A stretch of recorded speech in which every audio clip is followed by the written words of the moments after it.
Welcome to Podcast 83, a regular look at the news, stories, and trends related to Michigan's 83 counties from the Michigan Association of Counties. Welcome to Podcast 83, the podcast put on by the Michigan Association of Counties. Well, it's another Monday afternoon here in Lansing. We've got our government affairs team. Another Monday, another lack of budget. And we're recording this on Monday just after lunchtime. Things are changing as we speak. 35 hours to go until government shutdown. Right. So let's talk about where we were Friday and Saturday and Sunday versus today. Go ahead. Any one of you can check. Okay, that's fun. So yeah, last week, on Thursday, we heard that they came up with an agreement to come to an agreement. Framework on the budget. So it's a framework. Yeah. Which everyone's like, what does that even mean? But agreement to agree before the government shutdown. Whatever that means. But a lot of it was predicated on a deal on road funding, right? So they agreed. We knew the governor wanted roads package done. We knew the House was really pushing to have a roads package done before they voted on anything. And they, especially before they voted on K-12, because part of the deal is, and Sam, you can talk about this probably more intelligently than I can, but the deal was we're going to take sales tax off of gas, we're going to replace it with a gas tax, and all of that money goes to the roads. Well, when you look at where that sales tax revenue goes, it goes to help fund the schools, and it goes to constitutional revenue sharing. And it goes to other places in the budget too. We know, sales tax is over allocated, in the grand revenue scheme of things. But what that means is if you're taking sales tax off of gas, that means that it's a lower amount of sales tax that's going to go toward the schools. So the legislature's got to figure out how to backfill that to keep the schools whole. But it's also $95 million allocated to constitutional revenue sharing for the cities, villages, and townships. And is that going to be backfilled or is that not going to be backfilled? Other parts of that agreement was corporate income tax and kind of decoupling it from, the federal income tax and allocating that toward the roads. And then an increase in the excise tax on marijuana. So that was the deal, right? That was the deal. We're going to figure out a roads package. It's going to be $1.5 to $1.85 billion. We're going to fund it this way. And then we're going to deal with the rest of the budgets after that. Right. So they kind of announced this framework for an agreement, just looking at one side of the equation, right? The revenue side. They said, hey, we've got agreement on revenue. We'll figure out the rest of it later, I guess. And that's where things went south, I'm guessing, right?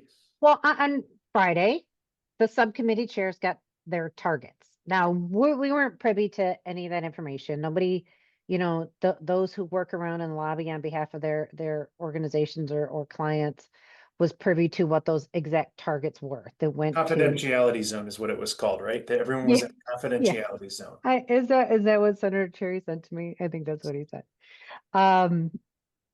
So they got them and they were going to work on them all weekend. And I think they have. And I know, Sam, you've been in contact with, your subcommittee chairs too. And they were working on them all weekend. Right? Yeah, I think they were in for well over 24 hours. I had a conversation this morning and someone said, oh, let's see, we talked about that at hour 21. So this went on from Friday into Saturday morning. So now it's Monday. And Monday, September 29th at 12:45 p.m. is what it is. Roughly 35 hours before the deadline to have a budget in place and signed by the governor to avoid a government shutdown. And what we've learned recently is what? Sam, this is your information. You drop the bomb. The latest update that we have is that the budget agreement from over the weekend has now fallen apart. And the legislature is back potentially at square one. I don't know what will and won't remain. Like Deena already mentioned, we weren't privy to what those targets looked like to begin with. And there was a very serious confidentiality zone around this where nothing was coming out of what went on in conference committees, despite, I think, everyone's best efforts to learn. There was nothing revealed other than this public framework of a road funding deal. They went into conference. Things seemed positive. It seemed like we would avoid a shutdown. And now, Monday at 12:45 p.m., seemingly things have fallen apart. Yeah, the House didn't meet today, had scheduled to meet, didn't meet. The Senate is in session. They're in recess right now, whatever that means. I think they probably went into recess right away. I wasn't really paying attention, but so they're still hanging out there. Yeah, so now we're back to square one maybe-ish. So we'll I see. will say this, I anticipate a government shutdown. I do. And I know that they're doing their very best to avoid it, but we've all worked on the inside, right? We've all worked in the legislature at one point or another.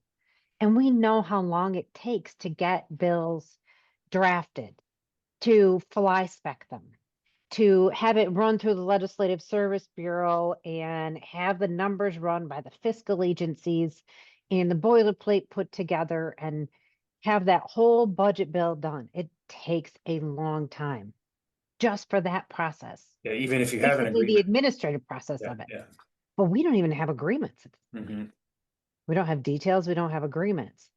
I just don't see how in 35 hours they're going to be able to get all of this done. Now, I could be wrong. I don't think I'm wrong, but I could be wrong. And we could potentially avoid a shutdown, but it would be a huge lift.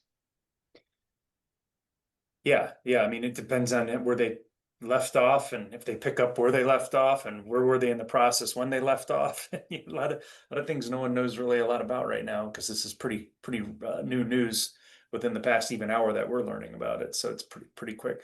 Well, what are some things we want to remind our members to keep in mind as we, if we're seeing legislators talking to legislators, statutory revenue sharing still, we want to maintain our levels from last year, right? Yeah, so this is the case with statutory. We've talked about this on our podcast. We've sent out action alerts. We've written about it in the legislative update. Statutory revenue sharing, the governor recommended a small increase, not on the taxable value payment, the increase that we got last year, but on the original amount. The Senate increased that even further, and it was based on the whole pie, including the taxable value payment. The House passed out their version of the budget, which completely eliminated the taxable value payment and decreased us back to around fiscal year 24 numbers, not even fiscal year 25 numbers. So it was a 12% decrease on the House side. They believe, the House members have told us repeatedly, well, you're getting more money, but we're not, because they're considering the money that goes towards the roads, which is a restricted allocation, and they're counting this public safety dollars, which is again restricted. That does not necessarily equate to, helping us in all of the other areas of county responsibilities in that budget. So when you're talking to your legislators, please remind them that, we provide services other than roads and public safety, and that we rely on that revenue sharing for those services, whether it be courts or jails or public health or, juvenile justice, or come up with really what it means for your county and tell your legislators about it, because we're trying to ensure that statutory revenue sharing stays where it is. I have heard arguments, from legislators that, we just don't have the money. We just don't have it. And I think that when you hear that, please remind them that they have they're supposed to have a commitment to support their local units of government.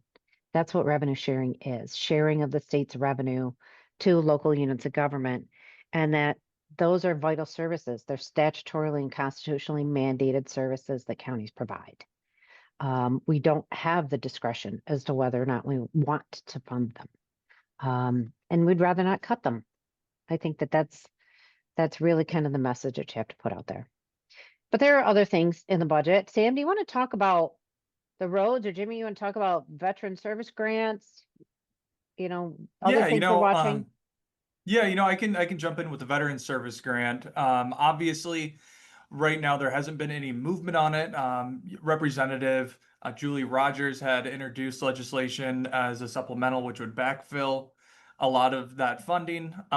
Moving forward, as this budget discussion has continued, we have talked to appropriations chair, subcommittee appropriations chair, getting some conflicting views where one side is thinking that, maybe not as much money needs to go that way, where the other side wants to make sure that there was an agreement between the counties and the state and that the counties should be getting that money.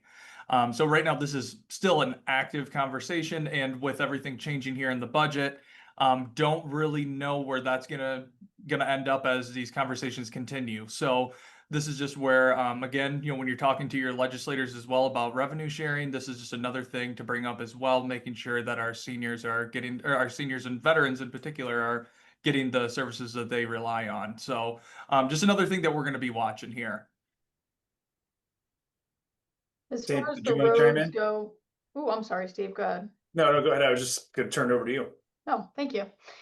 As far as the roads go, Deena already went over what those new revenue sources look like. Obviously, sales tax at the pump, not a new revenue source, but newly directed towards roads.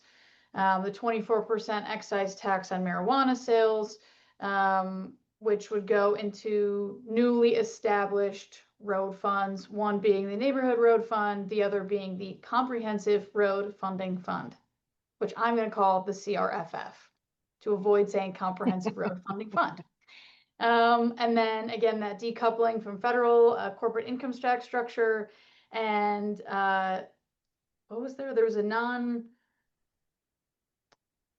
sorry, I'm reading this on my computer right now. There's a $540 million revenue loss from the One Big Beautiful Bill Act that the revenue structure in these bills passed by the House last week would avoid. So obviously, we've been supportive of the road funding plan thus far.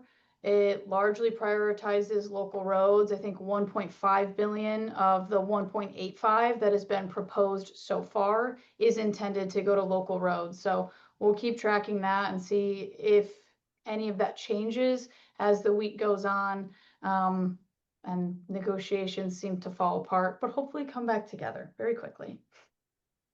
Yeah, and then on top of all this, you still have a federal government potential shutdown because they still haven't approved continuing funding at the federal level. So you could have potentially by the end of the day tomorrow, state and federal government shutdown.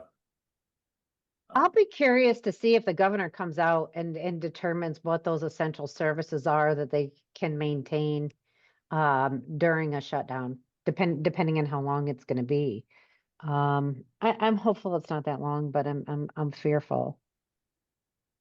I was actually just thinking, am I going to get a speeding ticket on the way up north? But Yeah, I think the counties will keep the sheriffs on the road. So even if the state police don't catch me, the sheriffs would. exactly. Well, as like Deena's mentioned, going to our conference is coming up here. That's where everyone will be heading tonight and tomorrow morning.